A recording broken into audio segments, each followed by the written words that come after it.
अध्यक्ष महोदय जी, सारा मैनेजमेंट जो सरकार का जमीन या प्राइवेट का जो जमीन है, इसका कलेक्टर को इन्होंने कमेटी के माध्यम से सुझाव किया है कि हर चीज कलेक्टर को क्यों ऑथोराइज किया गया है।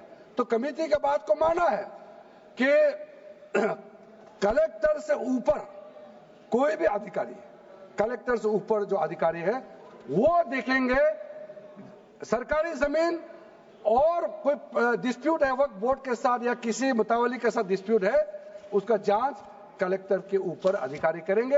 ये कमेटी ने सुझाव दिया था और उसी को मान करके आज इस सदन में पेश किया जा रहा है।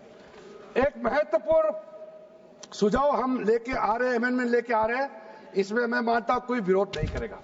ये इसमें शुरू में छूट गया था, मैं सर खुले दिल से आपको कहना चाहता हूं, लेकिन बहुत सोच समझ के साथ ये प्रावधान अमेंडमेंट हम लेके आ रहे हैं कि जब आप वक्फ प्रॉपर्टी क्रिएट करेंगे तो ऐसा नहीं होना चाहिए कि आप ट्राइबल एरिया में जाकर के आदिवासी का जमीन को आप वक्फ क्रिएट कर दें।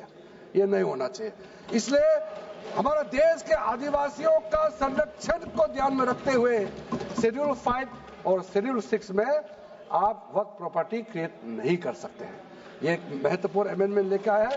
डिटेल में अब आगे अध्यक्ष महोदय आपको मैं बताऊंगा। वक्फ ट्राइब्यूनल के बारे में सर मैं संक्षेप में, अभी फ्लोर खुलने वाले हैं, मैं आपके हाथ फ्लोर छोड़ने वाले हैं, तो मेरा जो वाइंड अप को आप ध्यान से सुन लीजिए। जो ट्राइब्यूनल है, ट्राइब्यूनल में 2 मेंबर का हमने प्रस्ताव रखा था, तो कमेटी ने कहा कि 2 मेंबर ठीक नहीं है, इसमें 3 मेंबर होना चाहिए। ये प्रस्ताव भी मंजूर किया गया है। तो वक्फ ट्राइब्यूनल में 3 मेंबर होगा फिक्स टेन्योर का साथ, और उसमें आज टोटल लिटिगेंट्स 14,417 केसेस है। आप सोच के देखिए, तो ट्राइब्यूनल में जल्दी जल्दी केस डिस्पोज हो, 3 मेंबर्स का ट्राइब्यूनल बनाया गया है। उसके बाद में उसका टेन्योर को फिक्स किया गया है। उसके बाद में जो एक बहुत स्ट्रिंजेंट प्रोविजन था, पहले ऑटोमेटिक अपील करने का राइट नहीं था, स्पेशल रिव्यू पिटीशन ही कर सकते थे ट्राइब्यूनल के ऑर्डर के बाद। तो आज हमने एक अच्छा सोच के साथ खुला मन से ये कहा है कि अब अगर आप वक्फ बोर्ड का निर्णय से खुश नहीं है, वक्फ ट्राइब्यूनल का निर्णय से खुश नहीं है, तो आप अदालत जा सकते हैं। ये रास्ता भी हमने खोल दिया है। उसके बाद सर कंट्रीब्यूशन, एनुअल कंट्रीब्यूशन, ये भी आपका ही सुझाव था कमेटी वालों का कि जो कंट्रीब्यूशन देते हैं वक्फ बोर्ड मुतावली जो देते हैं उसको घटाना चाहिए, तो उसको 7% से 5% घटा दिया है, ताकि ज्यादा पैसा आप चैरिटेबल पर्पस के लिए खर्चा कर सके। तो अच्छा जो प्रॉपर्टी मैनेज करता है वो तो सरकार को शाबाशी देंगे।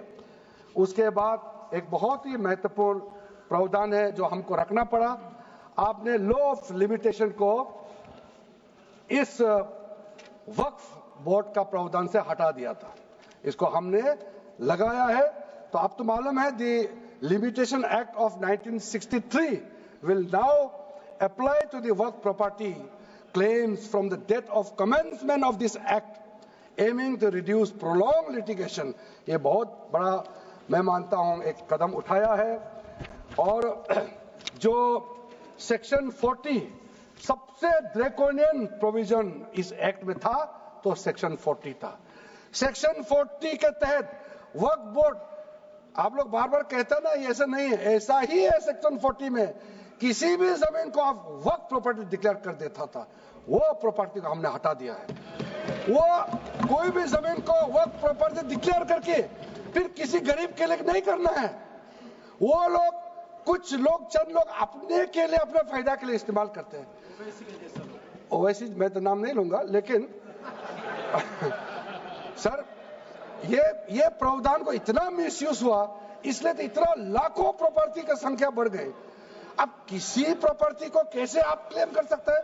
इसलिए इस सेक्शन 40 की वजह से अध्यक्ष महोदय जी, इस सेक्शन 40 की वजह से कई मुद्दे इस देश में आया है।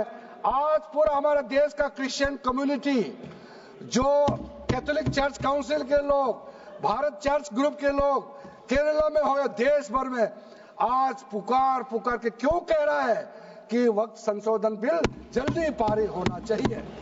वो इसलिए कि सेक्शन 40 का मिसयूज होता था। सर आप सोचिए, केरला का एमपी, तमिलनाडु का एमपी लोग तो सोचिए, अगर आपने गलती से इस बिल का विरोध कर दिया तो आप क्या विरोध झेलना पड़ेगा बाहर में, आप कल्पना कीजिएगा अभी से। आप सोचिए, मैंने पिछली बार भी बताया सुरेंद्रेश्वर टेम्पल के बारे में, तो आपको बताया जब बाकी कोई धर्म ही नहीं था तब ये सुरेंद्रेश्वर टेम्पल था।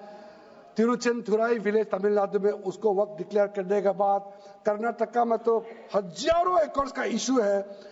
फिर सर हरियाणा में जतलाना विलेज यमुनानगर में सिख गुरुद्वारा का जो जमीन है, कभी वहां मस्जिद भी नहीं था, कभी वहां मुस्लिम का सेटलमेंट का भी रिकॉर्ड नहीं था, उसको भी वक्फ डिक्लेयर कर दिया था। उसी प्रकार से केरला का मनम्बम का जो इशू है वो तो अभी सब जान ही रहा है कि 600 क्रिश्चियन फैमिलीज का जो जमीन को वक्फ बोर्ड ने वक्फ डिक्लेयर कर दिया है, चर्च का भी कर दिया और आगे जाने का रास्ता भी बंद कर दिया था। अगर हम ये बिल पारित कर दिया, उसका अपना जमीन वापस मिल जाएंगे गरीबों का, किसानों का।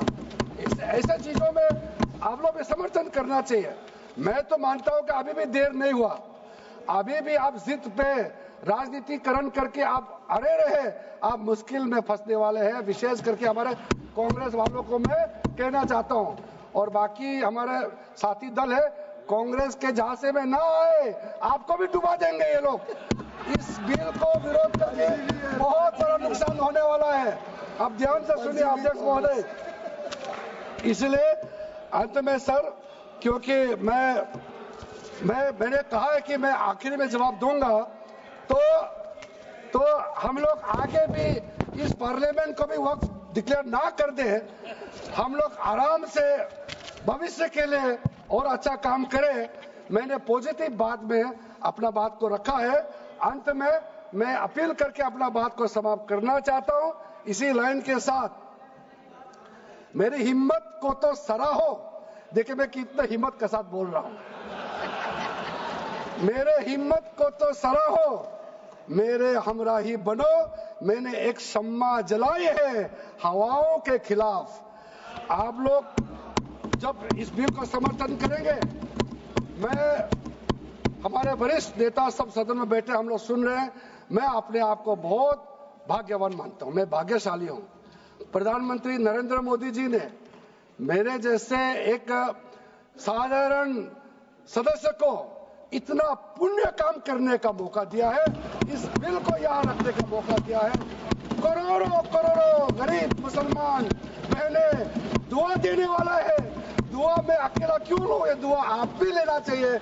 इस बिल को समर्थन कीजिए, ये मेरा अनुरोध है अध्यक्ष महोदय।